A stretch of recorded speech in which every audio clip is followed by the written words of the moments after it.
Yo, oke teman-teman, bertemu lagi dengan aku dan juga cerita-cerita menarik lainnya yang super seru. Cerita kali ini berjudul Jamuan Penyebab Mandul. Di kerajaan antah berantah terasa lebih sunyi dari biasanya. Di aula istana yang megah, ratusan pemuda dan pemudi duduk di meja-meja bundar. Wajah mereka tampak antusias. Program Santap Jodoh adalah salah satu inovasi paling populer dari Ratu Aludra. Tujuannya sederhana, yaitu untuk mempertemukan para lajang berusia nikah melalui makan siang bersama yang diselenggarakan setiap minggu. Di sudut ruangan, seorang pemuda bernama Aksara duduk sendirian sebagai seorang ahli gizi istana yang baru. Ia merasa canggung di tengah keramaian, namun ia juga punya tugas khusus, yaitu mengamati menu dan reaksi para peserta. Aksara merasa ada yang tidak beres. Sejak program ini dimulai 6 bulan lalu, data demografi kerajaan menunjukkan penurunan drastis dalam angka pernikahan dan yang lebih mengkhawatirkan angka kelahiran. Sajian makan siang itu datang. Piring aksara berisi daging cincang yang disajikan dengan saus kental. Aroma rempah-rempah yang kuat menyamarkan bau lain yang samar-samar ia kenali. Setelah mencicipi, ia menyadari rasa dan tekstur yang aneh. Daging itu terasa lebih kenyal dan sedikit pahit. Ia melirik ke piring-piring lain. Semua orang makan dengan lahap. Tak ada yang menyadari keanehan ini. Saat Aksara menelusuri ke dapur, ia berpapasan dengan kepala gizi istana, wanita paruh-baya yang selalu mengenakan jubah hitam, bernama Serapina. Serapina tampak gelisah, wajahnya pucat, dan ia menghindari tatapan Aksara. "Ada apa, Aksara? Mengapa kau tidak bergabung dengan yang lain?" tanyanya dengan nada dingin. Aksara menyembunyikan kecurigaannya. Tidak, saya hanya ingin melihat-lihat dapur. Dapur Anda selalu rapi, Serapina, jawabnya. Namun di saat yang sama ia melihat sebuah kantong terbuka di atas meja, berisi serangga-serangga kering. Matanya memicing, menyadari bahwa serangga-serangga itu adalah bahan utama dari hidangan daging yang baru saja ia makan. Kantong itu memiliki logo perusahaan pestisida yang baru diluncurkan. Kecurigaan Aksara semakin kuat. Ia yakin ada sesuatu yang tidak beres dengan santap jodoh ini. Misi yang awalnya hanya sebagai pengamatan kini berubah menjadi investigasi rahasia yang mengancam nyawanya. Ia harus mencari tahu apa yang sebenarnya terjadi sebelum terlambat. Pesta makan siang berakhir, namun kegelisahan Aksara baru saja dimulai. Ia kembali ke kantornya, sebuah ruangan kecil yang dipenuhi buku-buku dan diagram nutrisi. Aksara merasa tidak tenang. Perjamuan itu, Serapina yang mencurigakan, dan kantong serangga berlogo pestisida terus terbayang-bayang di benaknya. Ia harus mengonfirmasi kecurigaannya. Aksara menyelinap keluar, berniat mencari informasi dari sumber yang paling tidak terduga, para pelayan istana. Ia tahu bahwa lorong-lorong belakang dan ruang bawah tanah adalah tempat di mana desas-desus paling panas beredar. Ia menemukan 2 pelayan senior sedang berbisik-bisik di dekat dapur. Aksara berpura-pura sedang mencari sesuatu, lalu ia mendekat dan mencoba mendengar percakapan mereka. "Kau dengar tentang Tuan Alarik? Dia dan istrinya sudah hampir setahun menikah, tapi belum juga punya anak," bisik salah satu pelayan. "Bukan hanya mereka, banyak pasangan muda lain juga yang mengeluh hal yang sama," timpal yang lain. "Aku dengar-dengar dari koki magang, kepala gizi Serapina seringkali menerima kiriman khusus, bahan makanannya aneh." Aksara merasa jantungnya berdebar kencang. Ia tahu dia berada di jalur yang benar. Desas-desus ini mengonfirmasi apa yang ia khawatirkan. Masalah kesuburan ini bukan kebetulan, melainkan sesuatu yang sistematis. Malam itu Aksara tidak bisa tidur. Ia mengambil sepotong daging sisa dari makan siang dan memasukkannya ke dalam tas kecil. Ia memutuskan untuk melakukan investigasi kecil sendiri. Aksara harus menemukan bukti nyata yang dapat meyakinkan Ratu. Tapi bagaimana caranya? Siapa yang bisa ia percaya di dalam istana yang penuh dengan rahasia ini? Misi ini jauh lebih berbahaya dari yang ia duga. Tanpa ia sadari, ia telah menarik perhatian pihak yang tidak ingin rahasia ini terungkap. Aksara tahu mengandalkan rumor saja tidak cukup. Ia butuh bukti ilmiah. Tengah malam itu, ia menyelinap ke laboratorium pribadi yang jarang digunakan, tempat ia biasa melakukan riset nutrisi. Dengan tangan gemetar, ia mengeluarkan sampel daging sisa dari tasnya. Di bawah mikroskop, pemandangan itu membuatnya merinding. Bukan serat daging yang ia lihat, melainkan potongan-potongan halus dari serangga dan gumpalan kecil berwarna biru kehijauan yang familiar. Sisa-sisa pestisida. Kini kecurigaannya terkonfirmasi. Seseorang sengaja memasukkan serangga terkontaminasi pestisida ke dalam makanan para lajang. Aksara lalu teringat percakapannya dengan Serapina dan kantong berlogo pestisida yang ia lihat. Semuanya saling terhubung. Tapi kenapa Serapina melakukan ini? Dan apa tujuannya? Di tengah lamunan, pintu laboratorium tiba-tiba terbuka. Aksara terkejut, jantungnya berdegup kencang. Ia segera mematikan mikroskop dan bersembunyi di balik lemari. Yang masuk adalah Kapten Alarik, kepala keamanan istana yang terkenal tegas dan tidak kenal kompromi. Alarik adalah salah satu peserta program Santap Jodoh dan kini ia telah menikah. Alarik tampak gelisah. Ia mengambil beberapa sampel sisa makanan dari tempat sampah laboratorium, lalu menyimpannya dalam tas. Sudah kuduga, gumamnya pelan. Ada yang tidak beres dengan program ini. Kita tidak bisa diam saja. Aksara menyadari ia tidak sendirian. Kapten Alarik juga mencurigai adanya konspirasi.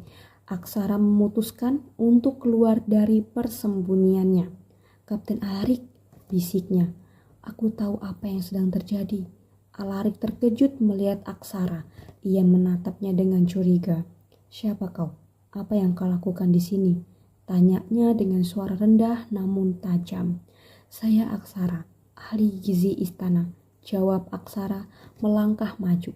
Saya juga sedang menyelidiki ini. Saya punya bukti dan saya yakin kita berdua mencari orang yang sama. Alarik menatapnya lama, menimbang-nimbang. Ada ketegasan dan kecerdasan di mata Aksara yang membuatnya yakin mereka berdua, seorang ahli gizi dan seorang kepala keamanan, kini berada di jalur yang sama, mengejar bayangan berbahaya yang bersembunyi di balik tembok istana. Aksara dan Kapten Alarik bertukar pandang penuh makna di ruang laboratorium yang remang-remang. Suasana tegang menyelimuti mereka. Alarik yang biasanya selalu bersikap dingin dan profesional, kini menunjukkan sisi lain dari dirinya. Aku sudah menduga ada yang tidak beres sejak istriku tidak kunjung hamil. Kami sudah ke tabib terbaik di kerajaan, tapi hasilnya nihil, ujar Alarik. Suaranya dipenuhi frustasi. Ternyata penyebabnya ada di piring makan. Aksara mengangguk, lalu menunjukkan hasil penelitiannya di bawah mikroskop. Ini bukan hanya masalah kesuburan, Kapten. Pestisida yang terkandung di dalamnya sangat berbahaya. Jika dikonsumsi dalam jangka panjang, bisa menyebabkan kerusakan organ permanen, bahkan kematian. Wajah Alarik mengeras. Kita harus membawa ini ke hadapan Ratu secepatnya. Namun Aksara menggeleng. Tunggu dulu, Kapten. Saya rasa kita tidak bisa langsung melapor. Saya melihat Serapina sangat mencurigakan. Kita tidak tahu siapa yang terlibat. Jika kita gegabah, nyawa kita bisa dalam bahaya. Kita butuh bukti yang tidak bisa dibantah. Alaric setuju. Mereka menyusun rencana. Rencana apa kira-kira yang akan disusun oleh Alaric dan Aksara? Untuk tahu kelanjutannya, tetap tonton video ini, jangan di-skip. Alaric akan memanfaatkan jabatannya untuk memeriksa catatan pengadaan bahan makanan di istana, sementara Aksara akan kembali ke dapur untuk mencari bukti fisik lainnya. Keesokan harinya, Aksara kembali ke dapur istana dengan alasan memeriksa persediaan. Ia melihat kantong-kantong berisikan serangga kering yang sama, namun kini disembunyikan di balik tumpukan karung. Aksara bersembunyi di balik lemari sambil menunggu. Tak lama kemudian, Serapina datang dengan tergesa-gesa. Ia mengambil beberapa kantong dan menyimpannya ke dalam sebuah kotak kayu yang tersembunyi di bawah meja. Mata Aksara menangkap ukiran pada kotak itu, lambang dari kerajaan seberang, sebuah kerajaan rival yang sudah lama berseteru dengan kerajaan antah berantah. Aksara membeku di tempat. Ia menyadari bahwa ini bukan sekedar kasus kriminal biasa, melainkan sebuah konspirasi tingkat tinggi yang mengancam seluruh kerajaan antah berantah. Aksara segera menemui Alaric dan memberitahu penemuan mengejutkan ini. Mereka berdua terdiam, menyadari betapa rumitnya masalah ini. Serapina, seorang pengkhianat, gumam Alaric, wajahnya menegang. Ini jauh lebih besar dari yang kita duga. Pertarungan mereka bukan lagi melawan seorang penjahat, melainkan melawan kekuatan besar yang bersembunyi di balik bayang-bayang. Aksara dan Kapten Alaric bertemu di tempat rahasia yang biasa digunakan Alaric untuk pertemuan darurat, sebuah gudang kosong di bawah tanah yang hanya bisa diakses melalui terowongan rahasia. Dengan penerangan minim, bayangan mereka menari-nari di dinding. Lambang kerajaan seberang. Ini bukan sekedar sabotase makanan, ini spionase politik, bisik Alaric. Wajahnya menunjukkan kekhawatiran mendalam. Mereka mencoba melumpuhkan kita dari dalam dengan menekan populasi. Ini adalah perang tanpa pedang. Aksara setuju. Serapina pasti bekerja untuk mereka. Dia kepala gizi. Dia punya akses penuh ke semua bahan makanan. Dia bisa melakukan ini tanpa ada yang curiga. Jadi kita harus menangkapnya, tegas Alaric. Tangannya mengepal. Tidak semudah itu, Aksara menggeleng.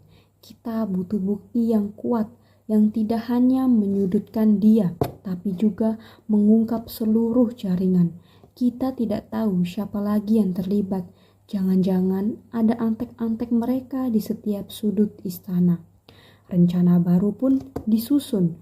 Mereka akan menempatkan kamera pengintai kecil di dapur dan di sekitar kantor Serapina, memanfaatkan teknologi canggih yang hanya dimiliki oleh unit keamanan elit seperti Alaric.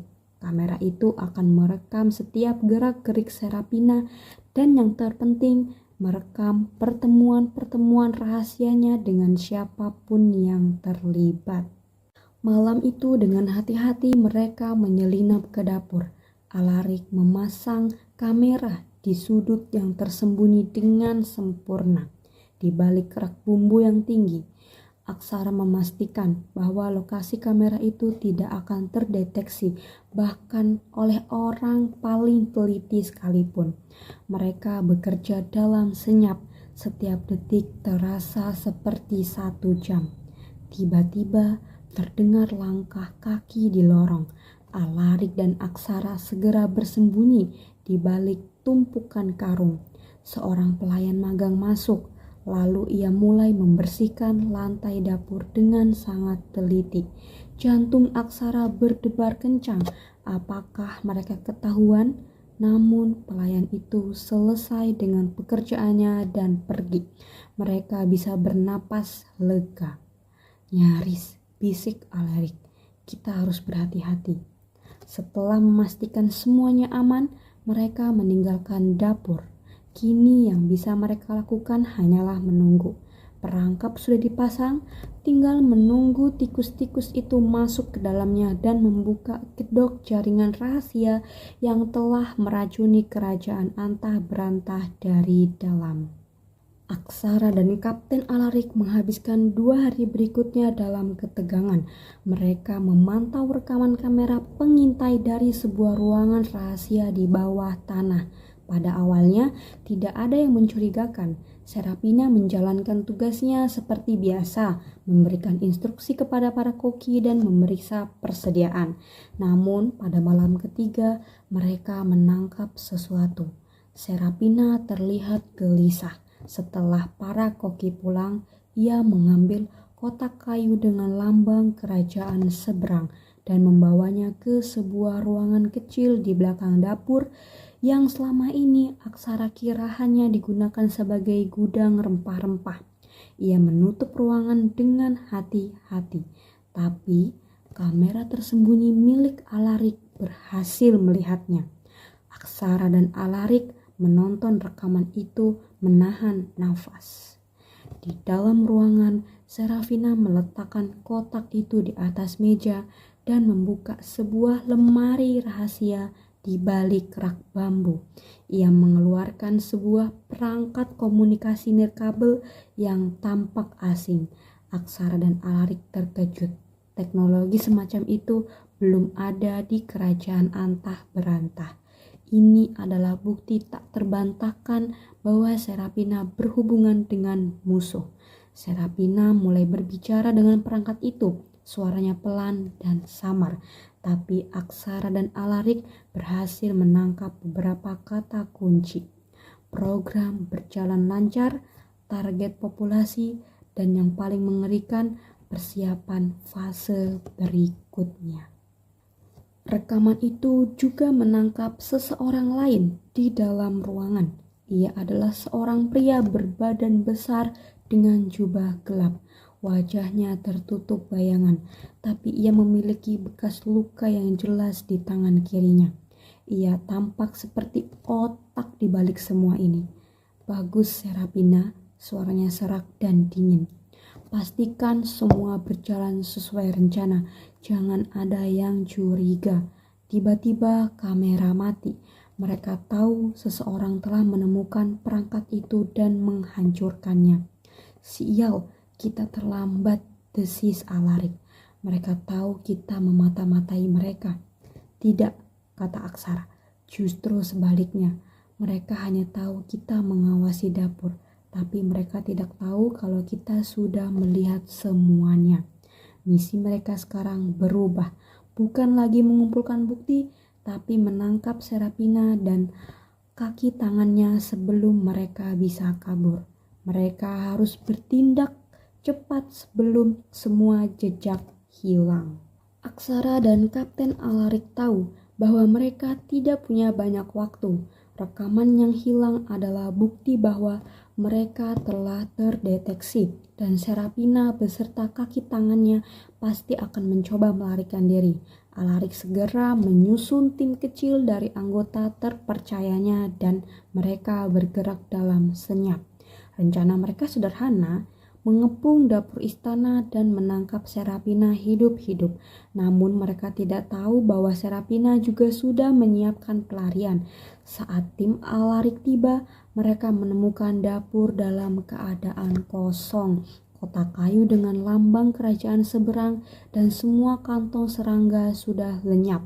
Alaric mengumpat pelan. Sial, mereka sudah kabur, gumamnya. Tapi Aksara punya firasat lain. Tidak, Kapten, mereka tidak akan kabur begitu saja. Mereka pasti punya rute pelarian rahasia. Ingat, Serapina berkomunikasi dari ruangan rempah-rempah di belakang dapur. Mereka bergegas ke ruangan kecil itu. Dindingnya tampak padat, tapi Aksara teringat detail kecil dari rekaman video yang samar. Di dekat rak rempah-rempah, ia melihat Serapina menyentuh sebuah batu bata yang tampak longgar. Aksara memeriksanya dan benar saja, di belakangnya ada sebuah mekanisme tersembunyi. Dengan bantuan Alarik, mereka menggeser rak rempah-rempah yang berat. Di belakangnya terlihat sebuah terowongan sempit yang gelap, menurun ke bawah. Udara dingin dan lembab mengalir keluar dari terowongan itu. Ini pasti jalan keluarnya, kata Alarik. Mereka menuju ke ruang bawah tanah. Lanjutnya, mereka berdua masuk ke dalam terowongan berbekal senter dan pistol. Suara langkah kaki mereka bergaung di ruang hampa. Di ujung terowongan mereka melihat cahaya redup dan mendengar suara langkah kaki. Mereka sudah dekat.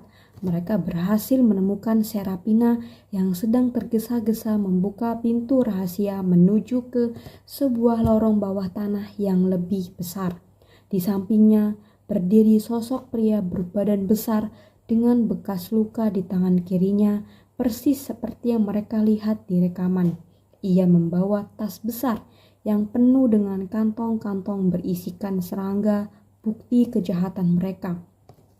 "Berhenti!" teriak Alarik. Serapina dan pria itu terkejut. Mereka berbalik dan sebuah pertarungan sengit tak terelakkan. Jaringan rahasia yang selama ini merusak kerajaan dari dalam akhirnya terbongkar. Pertarungan sengit pecah di lorong bawah tanah yang remang-remang. Alarik dengan pengalamannya sebagai kepala keamanan segera berhadapan dengan pria berbadan besar itu. Pria itu ternyata adalah seorang mata-mata profesional, sangat terampil dalam pertarungan tangan kosong. Mereka saling serang dan hindar, setiap gerakan penuh perhitungan. Sementara itu, Serapina mencoba kabur. Aksara meski tidak memiliki pelatihan tempur, mengejarnya dengan tekad bulat. "Berhenti, Serapina, kenapa kau melakukan ini?" teriak Aksara. Serapina tidak menjawab, matanya memancarkan ketakutan dan keputusasaan. Ia terus berlari, mencoba mencapai pintu keluar rahasia yang lain, namun Aksara berhasil menyudutkannya. Mereka berdua berhenti di persimpangan lorong. Serapina menghela nafas berat, seolah sadar bahwa pelariannya sia-sia. "Untuk apa semua ini?" tanya Aksara lagi. "Kau meracuni rakyatmu sendiri. Kau menghancurkan masa depan kerajaan ini." Serapina akhirnya menatap Aksara, matanya berkaca-kaca. "Kau tidak tahu apa-apa, Aksara. Aku melakukannya untuknya," bisiknya. Suaranya bergetar. Sebelum Aksara sempat bertanya lebih jauh, Serapina mengeluarkan sebotol kecil dari sakunya. Isi botol itu berwarna ungu pekat. Aksara langsung mengenali bau yang menusuk hidung, cairan beracun yang kuat. Di saat yang sama, Alarik berhasil melumpuhkan pria berbadan besar itu. Timnya tiba dan segera mengamankan mata-mata tersebut. Alarik menoleh ke arah Aksara dan melihat Serapina dengan botol racun di tangannya. "Serapina, jangan lakukan itu!" teriak Alarik. Namun sudah terlambat. Serapina tersenyum pahit lalu menelan isi botol itu. Matanya memandang ke kejauhan, seolah melihat sesuatu yang hanya bisa ia lihat. Tubuhnya jatuh ke lantai. Ia menghembuskan nafas terakhirnya di depan Aksara dan Alarik. Di tangannya yang terkulai tergenggam erat sebuah liontin kecil dengan ukiran yang familiar, lambang kerajaan seberang. Mereka berhasil menangkap satu pelaku, tapi pelaku utama, sang otak di balik semua ini, tewas bunuh diri. Semua rahasia yang ia simpan kini terkubur bersamanya di lorong bawah tanah istana. Kematian Serapina adalah pukulan telak. Alarik dan Aksara merasa putus asa karena harapan untuk mengungkap seluruh jaringan rahasia itu kini hilang. Mereka membawa jasad Serapina dan pria berbadan besar itu ke ruang interogasi rahasia. Alarik memeriksa liontin yang ditemukan di tangan Serapina dan hatinya terasa sakit. Liontin itu terukir logo kerajaan seberang, tapi ada satu hal lain yang tidak biasa. Di balik ukiran itu terdapat sebuah foto yang memudar, foto kecil. Foto itu menunjukkan seorang pria muda yang tersenyum hangat, memegang tangan seorang wanita yang mirip Serapina.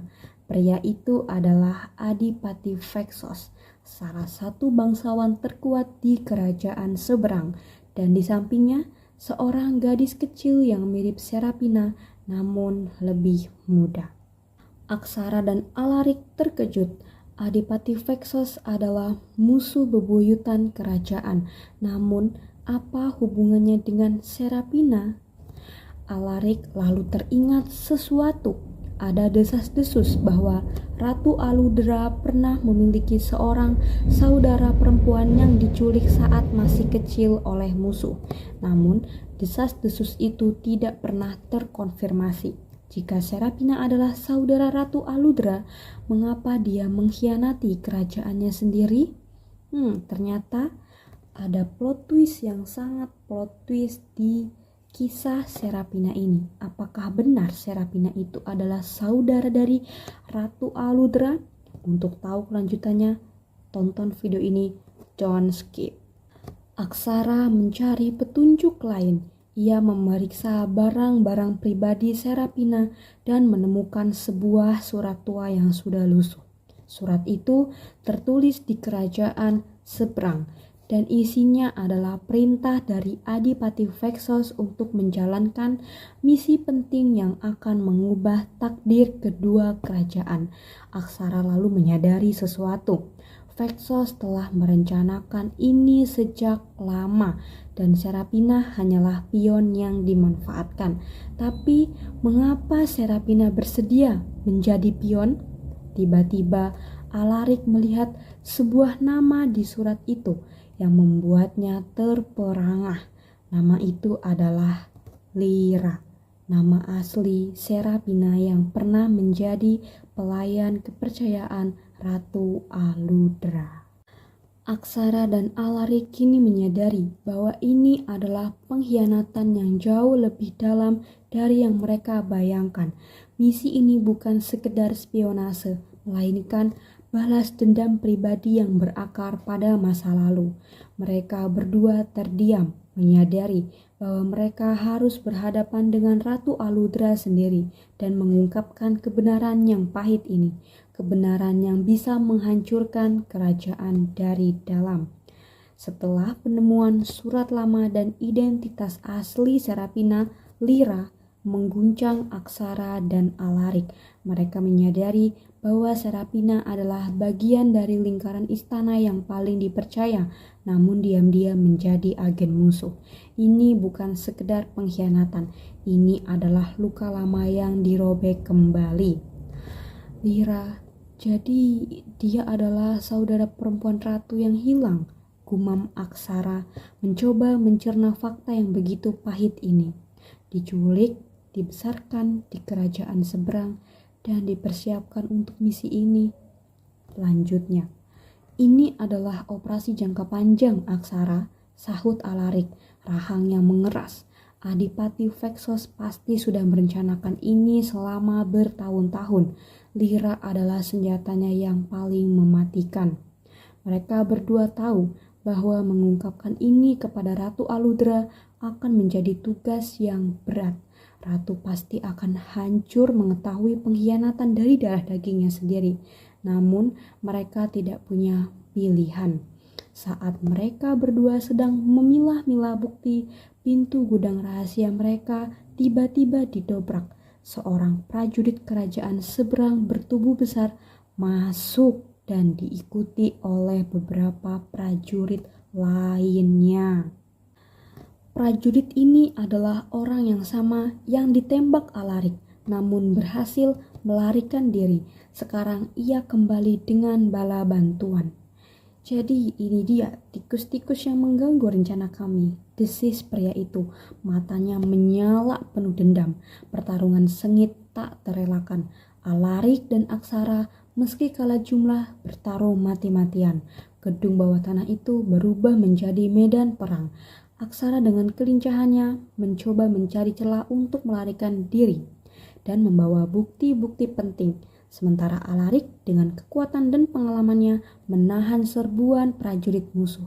Di tengah kekacauan, Aksara melihat sebuah celah. Ia berhasil meraih tas berisi bukti-bukti dan melarikan diri melalui terowongan rahasia yang lain.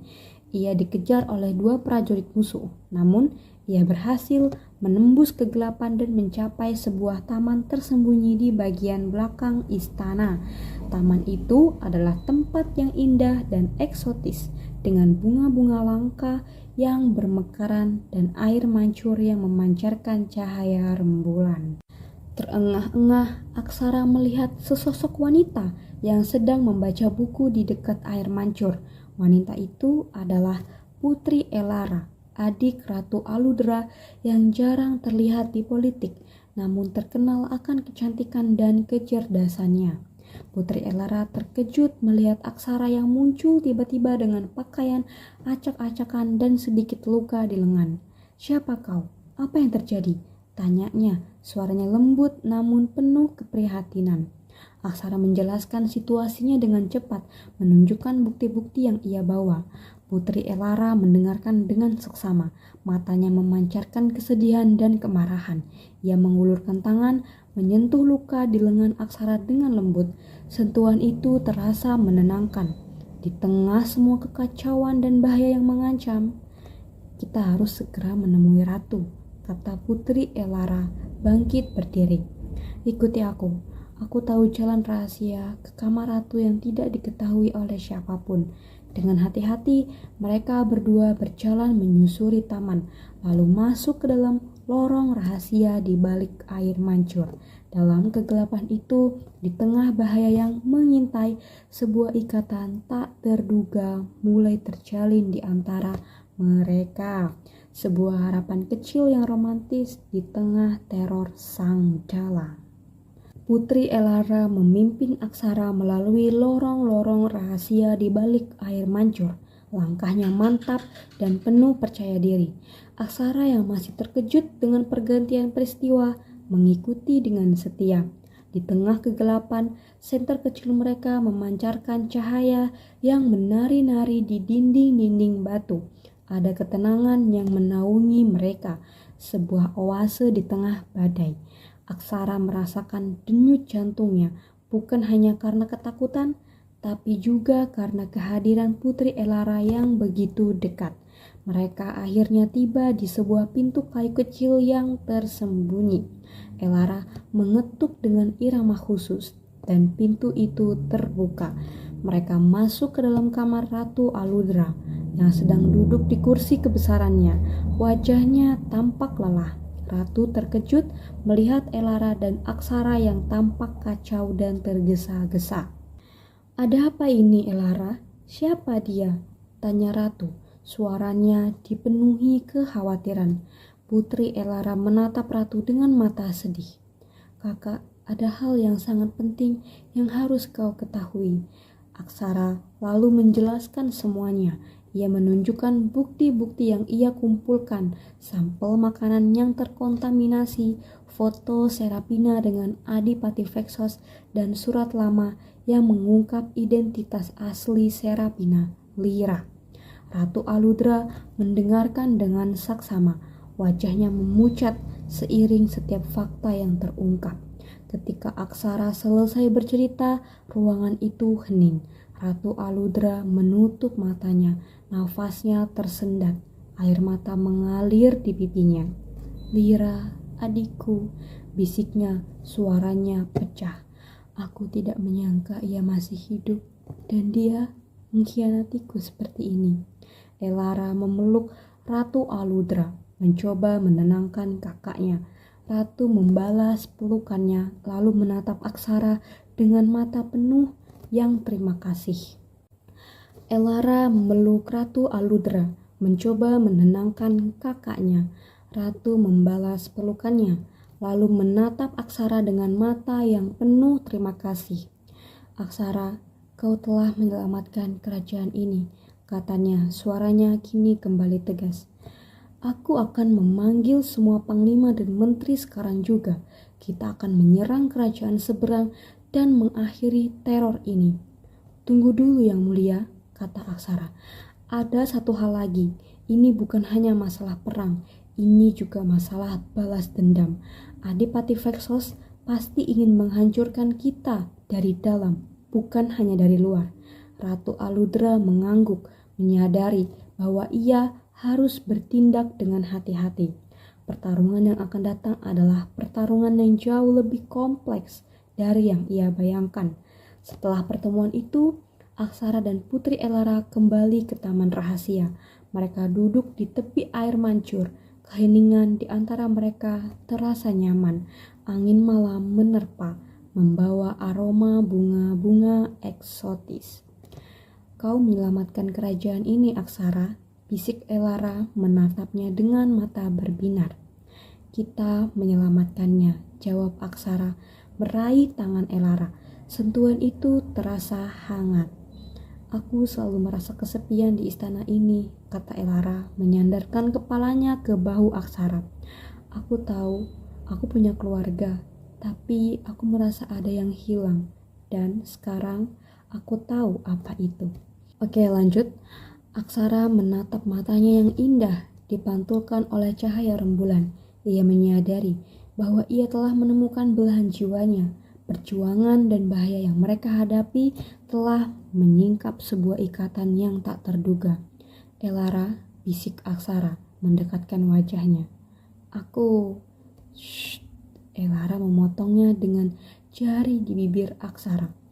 Aku tahu, aku juga merasakan hal yang sama.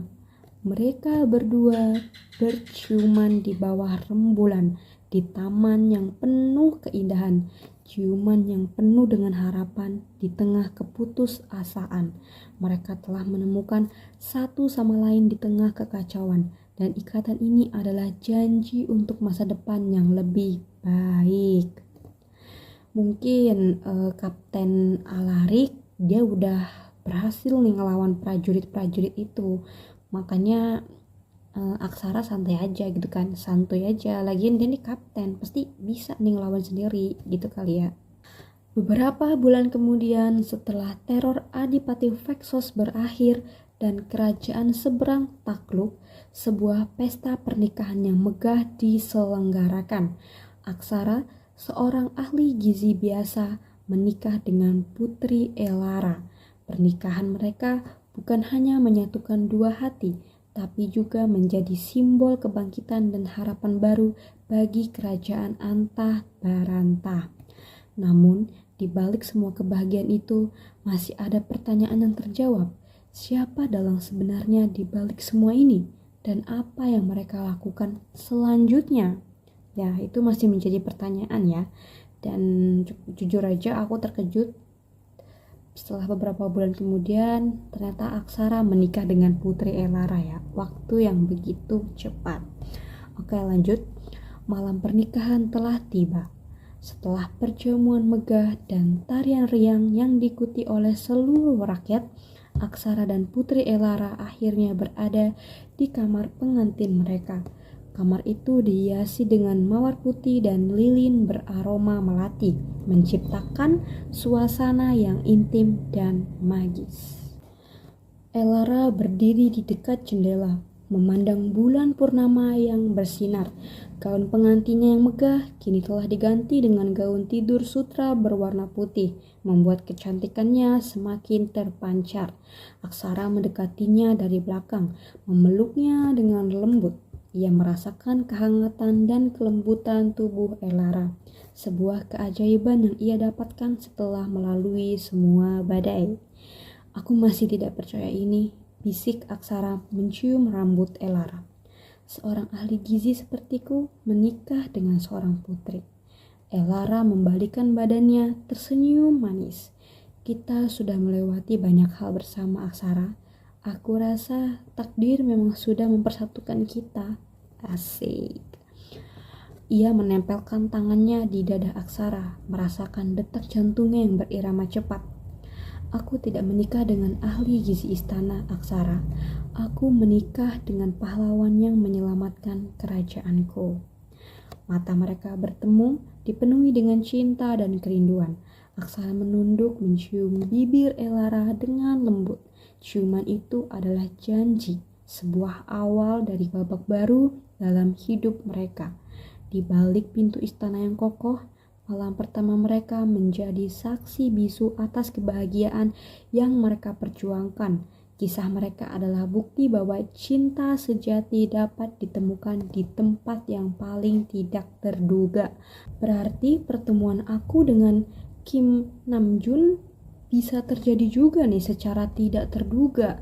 Misal nih aku lagi buru-buru nih ke satu tempat, terus gak sengaja tabrakan tuh sama Kim Namjoon dan akhirnya ya begitu ya, sarangeo gitu. Asik, halu.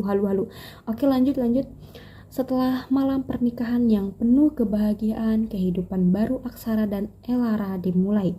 Namun bayangan masa lalu masih menghantui Ratu Aludra yang masih berduka atas pengkhianatan saudaranya, memanggil Aksara dan Alarik. Mereka berdua kini pahlawan kerajaan, harus memecahkan misteri di balik motif sebenarnya dari Adipati Vexos. Aku tidak mengerti, kata Ratu Aludra menghela nafas. Lyra, dia tidak pernah menunjukkan tanda-tanda kebencian. Dia selalu sangat pendiam dan taat. Aksara teringat akan liontin yang ditemukan di tangan Serapina dengan foto Adipati dan seorang gadis kecil yang mirip Serapina. Yang mulia, kata Aksara, saya percaya Serapina tidak melakukan ini karena kebencian. Dia melakukannya untuk seseorang. Alarik mengangguk. Itu pasti karena Adipati Vexos. Tapi apa yang ia janjikan kepada Lyra? Atau apa yang ia ancamkan? Mereka akhirnya menemukan jawabannya dari pria berbadan besar yang berhasil ditangkap. Pria itu setelah diinterogasi selama berhari-hari akhirnya menyerah dan menceritakan semuanya. Serapina adalah seorang pelayan yang diculik sejak kecil dan dibawa ke kerajaan seberang, kata pria itu dengan suara serak. Adipati Vexos merawatnya dan menjanjikan kebebasan jika ia mau menjalankan misi ini. Misi untuk membalas dendam atas kekalahan keluarganya di masa lalu. Alarik terkejut. Keluarga? Tanyanya. Ya, jawab pria itu. Adipati Vexos adalah seorang bangsawan yang pernah kalah dalam perebutan kekuasaan. Ia merencanakan ini untuk membalas dendam. Ratu Aludra dan Elara terdiam. Mereka tidak tahu bahwa ini semua adalah bagian dari konspirasi yang jauh lebih besar. Lyra, adik mereka, adalah korban dari ambisi balas dendam seseorang. Lalu, apa rencana selanjutnya? Tanya Aksara. Mereka akan menyerang, kata pria itu. Mereka akan menggunakan racun yang lebih kuat dan menyerang istana saat para prajurit kita lemah. Lalu mereka akan menginvasi. Kini mereka mengetahui kebenaran yang pahit. Ini bukan hanya tentang balas dendam, tapi juga tentang perebutan kekuasaan. Aksara dan Alarik tahu mereka harus bersiap. Perang akan segera dimulai. Berita penemuan jaringan rahasia dan rencana Adipati Vexos menyebar dengan cepat di seluruh istana. Ratu Aludra yang masih berduka mengumpulkan para jenderal dan menteri. Rencana serangan balasan disusun dengan cepat dan rahasia. Namun sebelum perang terbuka pecah, Adipati Vexos mengirimkan utusan menantang Ratu Aludra untuk perjamuan damai sebagai tanda niat baik. Ratu Aludra dan para penasihatnya curiga, tetapi mereka tidak punya pilihan lain. Menolak tantangan itu akan terlihat sebagai kelemahan. Aksara dan Kapten Alarik ditugaskan untuk mengawasi setiap detail perjamuan, terutama makanannya. Pangeran Consort, suami Ratu Aludra yang terkenal bijaksana namun rapuh, memutuskan untuk menghadiri perjamuan tersebut di samping ratu. Perjamuan berlangsung di ruang makan utama yang kini terasa lebih dingin dan tegang. Para koki dari kerajaan seberang yang dikirim oleh Adipati Vexos mempersiapkan semua hidangan. Aksara dan timnya mengawasi mereka dengan ketat, memeriksa setiap bahan dan setiap hidangan dengan cermat. Mereka tidak menemukan racun, namun kecurigaan Aksara tidak pernah pudar.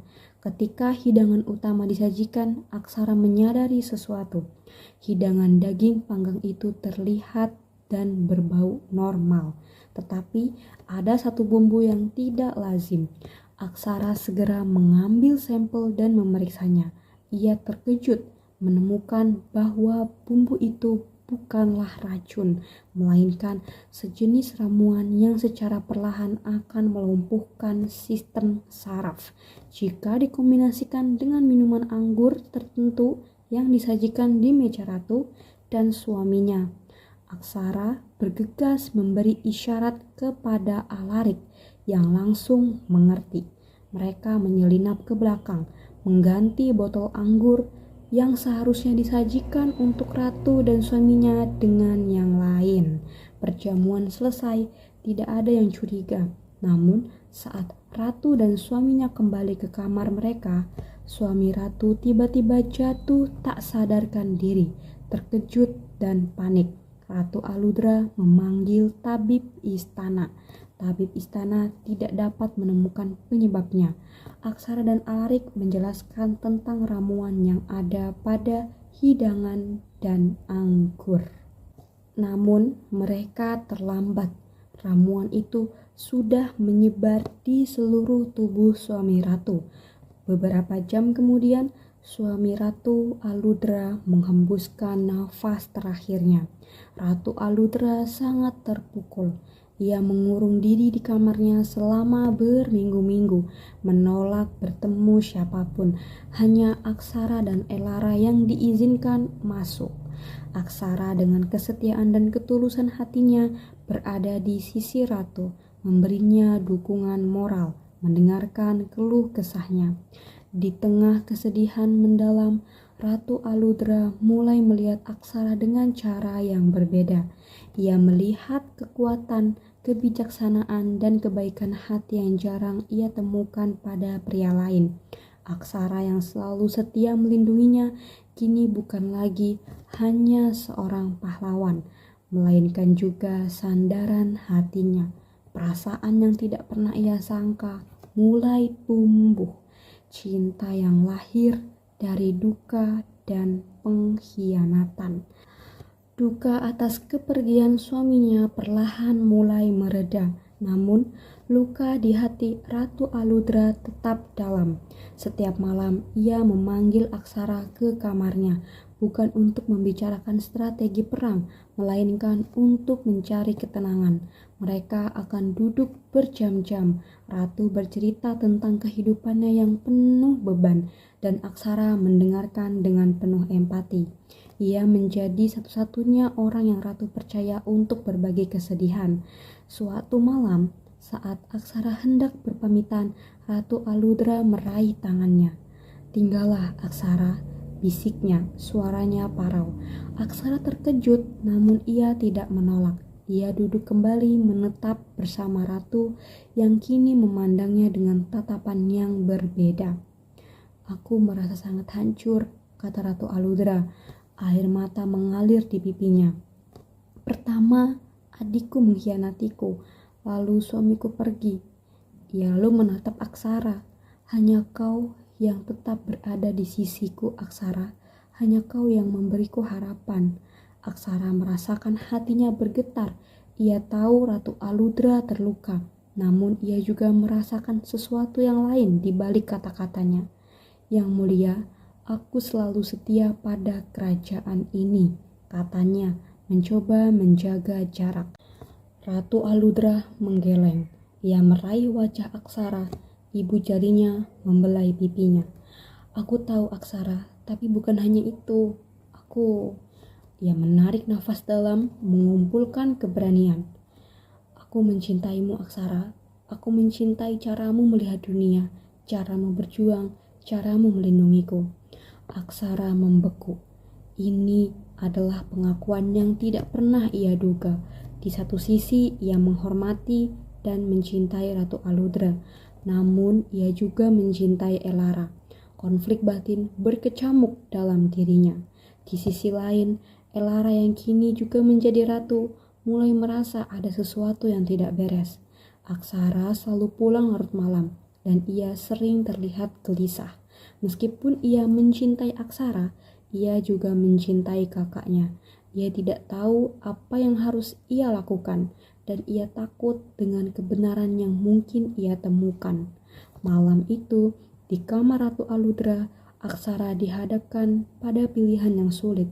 Ia harus memilih antara cinta yang ia miliki untuk Ratu Aludra atau janji yang ia buat kepada Elara. Dua pilihan yang sangat sulit antara sang kakak ataupun sang adik ya, Aksara. Intinya kalau saran aku mah kamu tetap setia sama si Elara ya. Aksara mulai merasakan hatinya terkoyak. Di satu sisi ada Ratu Aludra, seorang pemimpin yang kuat namun rapuh, yang telah kehilangan segalanya dan kini mencari perlindungan di sisinya. Di sisi lain, ada Putri Elara, cinta sejatinya, yang telah bersamanya melalui semua rintangan. Malam itu, Aksara tidak bisa menjawab Ratu. Ia hanya bisa berjanji untuk tetap berada di sisinya. Ia lalu kembali ke kamar Elara yang telah menunggunya dengan mata berkaca-kaca. Elara tidak mengatakan apapun, namun ia bisa merasakan ada jarak di antara mereka. Ia tahu bahwa Aksara sedang bergumul dengan perasaannya, dan ia tahu bahwa kakak perempuannya adalah penyebabnya. Beberapa minggu berlalu, peperangan melawan kerajaan seberang pecah. Alarik memimpin pasukan, sementara Aksara sebagai ahli strategi baru memberikan saran-saran brilian. Dengan bantuan Aksara, kerajaan antah berantah memenangkan pertempuran. Adipati Vexos tertangkap dan rencananya untuk menghancurkan kerajaan akhirnya gagal. Setelah kemenangan itu, seluruh rakyat merayakan Aksara sebagai pahlawan. Ratu Aludra mengadakan pesta besar untuk menghormatinya. Di tengah pesta, Ratu Aludra naik ke panggung dan mengumumkan keputusannya. "Rakyatku," katanya, suaranya menggelegar. "Kemenangan ini adalah berkat seorang pria pemberani. Dia tidak hanya menyelamatkan kerajaan kita, tetapi juga menyelamatkan hatiku. Oleh karena itu, aku memutuskan untuk menunjuk Aksara sebagai calon raja selanjutnya." Seluruh rakyat bersorak, namun ada seseorang yang terdiam. Elara. Ia menatap Aksara, air matanya mengalir. Ia tahu cinta mereka telah berakhir. Aksara yang juga melihat Elara tidak bisa berkata-kata. Ia telah memilih. Meskipun Aksara menikahi Ratu Aludra dan menjadi raja, ada kekosongan di hatinya. Ia adalah seorang pahlawan, seorang pemimpin, tetapi ia juga adalah suami yang tidak bisa mencintai istrinya.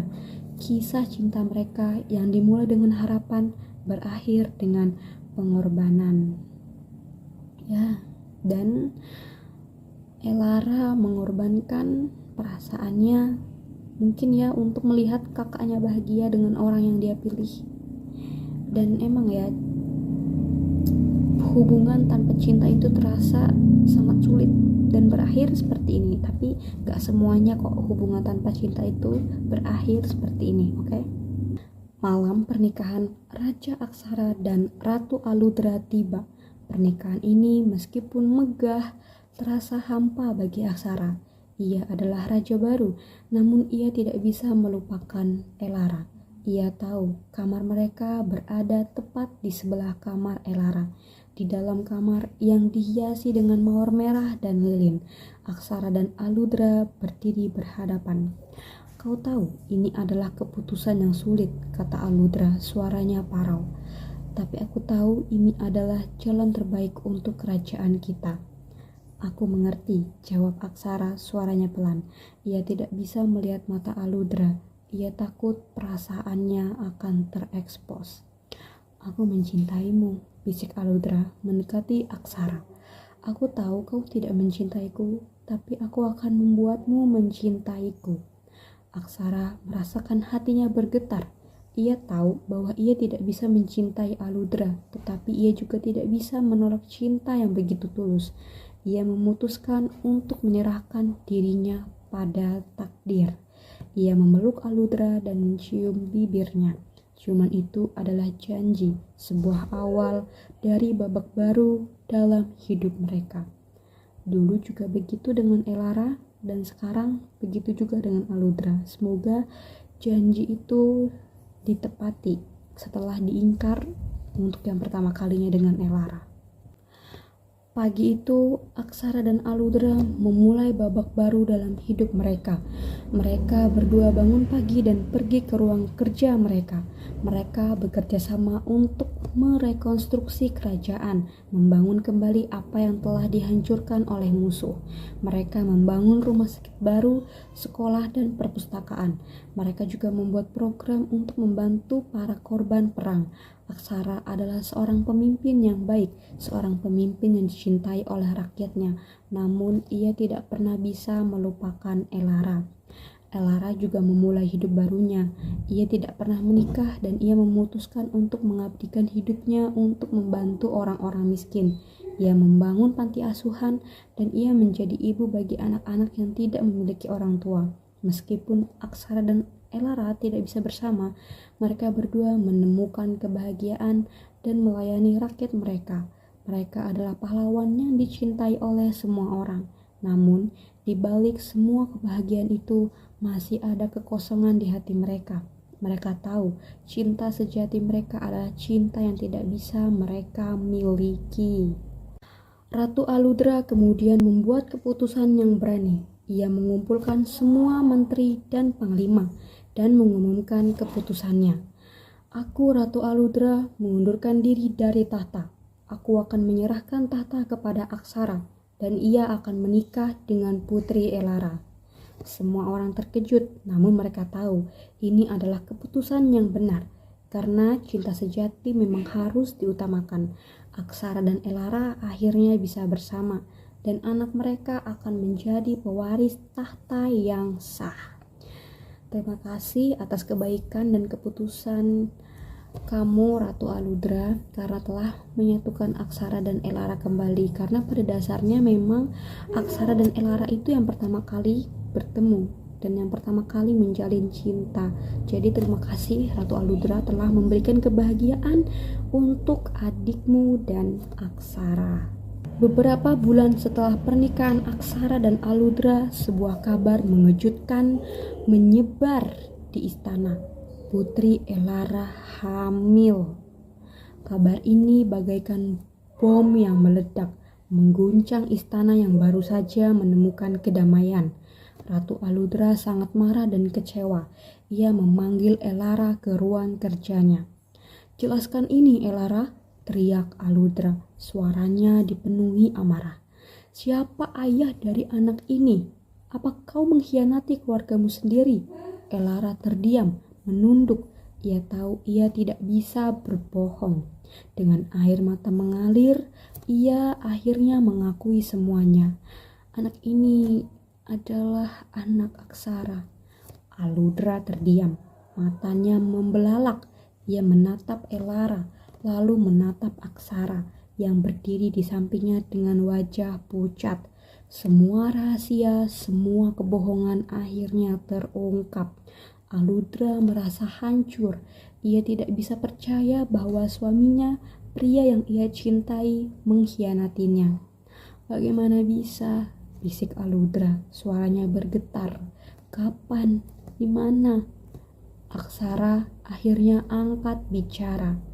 "Itu terjadi sebelum kami menikah, malam setelah kami mengalahkan Adipati Vexos." Aludra mengangguk. Ia mengerti. Ia tahu di lubuk hatinya Aksara tidak mencintainya. Ia tahu ia hanya menikahi Aksara untuk menyelamatkan kerajaan. Ia tahu ia telah memaksa Aksara untuk mengambil keputusan yang sulit dan ia sadar ia telah melakukan kesalahan. Aludra lalu memeluk Elara dan berkata, "Aku memaafkanmu adikku," katanya, suaranya parau. "Dan aku memaafkanmu Aksara." Dan begitulah akhirnya rahasia terungkap. Beberapa tahun berlalu, Aksara dan Elara hidup bahagia sebagai raja dan ratu. Anak mereka, seorang anak laki-laki yang sehat dan cerdas, tumbuh menjadi pewaris tahta yang baik. Namun kebahagiaan mereka tidak berlangsung lama. Ratu Aludra yang kini hidup sebagai rakyat biasa jatuh sakit. Ia meminta Aksara dan Elara untuk datang ke sisinya. Ia ingin melihat mereka dan anak mereka untuk terakhir kalinya.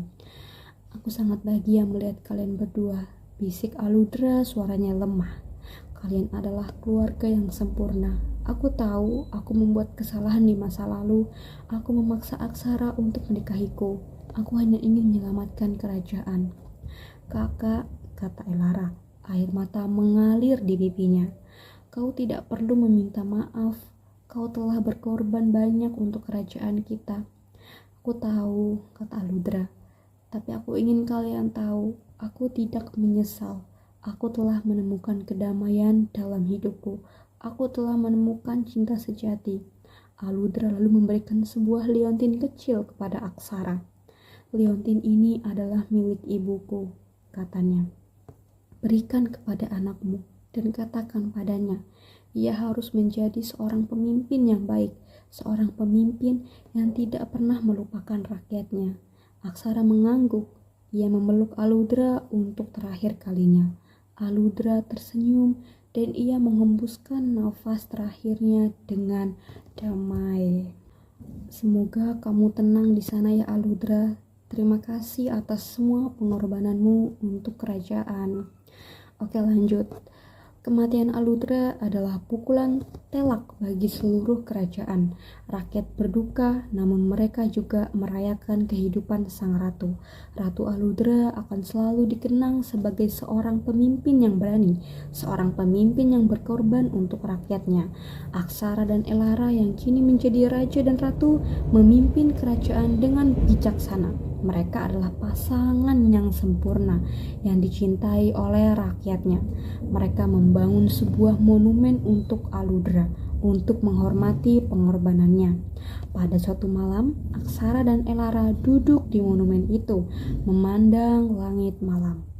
"Kita adalah orang yang sangat beruntung," kata Elara. "Kita telah menemukan cinta sejati dan kita telah menemukan kebahagiaan." Aksara mengangguk. "Kita adalah orang yang sangat beruntung," katanya. "Dan kita tidak akan pernah melupakan pengorbanan Aludra. Ia adalah pahlawan yang tidak pernah meminta balasan. Ia adalah seorang ratu yang akan selalu ada di hati kita." Aksara lalu memeluk Elara dan mereka berdua memandang langit di mana bintang-bintang bersinar terang dan mereka tahu cinta mereka akan abadi. Oke teman-teman, jadi cerita kali ini happy ending. Dan untuk Aksara juga Elara, semoga cinta kalian tetap abadi. Dan untuk Ratu Aludra, semoga kamu tenang di sana. Dan terima kasih atas semua pengorbanan kamu untuk kerajaan Antah Berantah. Itu aja dari aku, semoga terhibur.